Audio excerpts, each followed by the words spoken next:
இங்கே பாருங்களேங்க, இது என்னதுன்னு தெரியுதா? இந்த பாக்ஸுக்குள்ளே வச்சு இதை விற்கிறாங்க.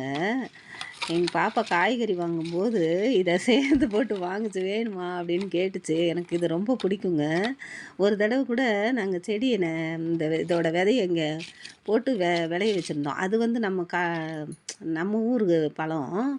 இது பாருங்களேன், நாங்கள் குட்டியாக இருக்கும்போது சின்ன சின்னதாக இருக்கும். அதை எடுத்து நாங்கள் சாப்பிடுவோம். இப்போ இதையேவும் பாக்ஸில் வச்சு அடைக்கிறதுக்கு எவ்வளோ பெருசு இருக்குது பாருங்க. தெரியுதா? எவ்வளோ பெருசு இருக்குது.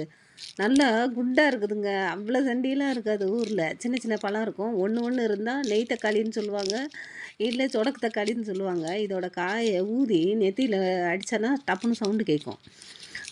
அதை நாங்கள் என்ன பண்ணுவோன்னா, ஊர்லலாம் புல்ல இருக்க போவாங்கல்ல மாட்டுக்கு.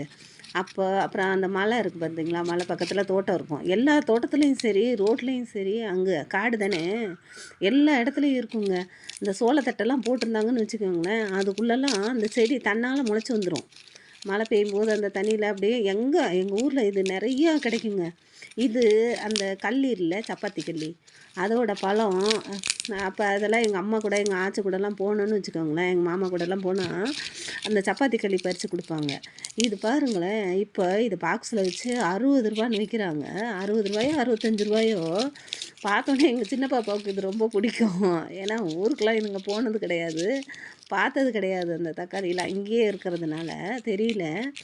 அப்போ ஒரு நாள் கீழே இந்த ஒரே ஒரு செடி அங்கே இருந்தது. அதுலேருந்து ஒரு விதைய எடுத்துகிட்டு வந்து போட்டு வச்சோம். அந்த ஒரு பழத்தோட விதைய அதில் செடி முளைச்சிருந்தது. அதுவும் ஒழுங்காகவே பழுக்கலைன்னு வச்சுக்கோங்களேன், கருகி போச்சு. ஆனால் எங்கள் ஊரில் எங்கே பார்த்தாலும் இருக்கும். மாடு சாப்பிட்டுட்டு அங்கங்கே போட்டு வச்சுருக்கோம். அதனால் முளைச்சி இருக்குங்க. நாங்கள் தோட்டத்துக்குள்ளே சோளத்தட்டைக்குள்ளே போனோன்னு வச்சுக்கோங்களேன், அப்படியே ஒரு பைய நிறைய அள்ளிட்டு வந்துடலாம். அவ்வளோ. எங்கள் அம்மா வரும்போது சரி புல்லை எடுத்துகிட்டு வந்தாங்கன்னா நாங்கள் ஓடுவோம். பார்த்தா மடின்னு சொல்லுவாங்கள்ல, மடிக்கு புடவைக்கு அடியில் அதை சொருகி வச்சுருப்பாங்க. அவ்வளோ பழம் எடுத்துகிட்டு வருவாங்க. இப்போ ஒரு நாள் நான் யூடியூப் பார்த்துட்டு இருக்கும்போது வெளிநாட்டில் இதை காமிச்சாங்களா, குண்டு குண்டாக இருந்தது பாரு. அது இதை விட பெருசாக இருந்தது. இது கொஞ்சம் மீடியமாக இருக்குது, அது கொஞ்சம் பெருசாக இருந்தது. அவ்வளோ தண்டி இருந்தால் நல்லாயிருக்கும்ல அப்படின்னு நினச்சவங்க எங்கள் பாப்பா அதேமாரி வந்து காமிச்சது. இங்கே பாரு, இந்த பழம் இருக்குது, வேணுமா அப்படின்னு. சரி அப்படின்னு சொல்லிட்டு வாங்குச்சு பாருங்க. வாங்கினா நல்லா தான் இருக்குது. ஆனால் அந்த அந்த காலத்தில் பறித்து சாப்பிட்ட டேஸ்ட்டு வரல. ஃப்ரிட்ஜில் இருந்ததுனால அப்படி இருக்கா என்னன்னு தெரில.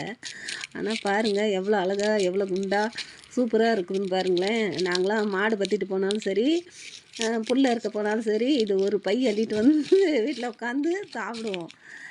இப்போ தானே எல்லாமே ஸ்நாக்ஸுன்னு வீட்டில் செஞ்சு சாப்பிட்றாங்க, இல்லைன்னா வாங்கி சாப்பிட்றாங்க. அப்போல்லாம் தீபாவளி பொங்கல்னா தானே வீட்டில் இட்லி தோசையே பார்க்க முடியும். இல்லை இப்போ நினச்ச நேரம்லாம்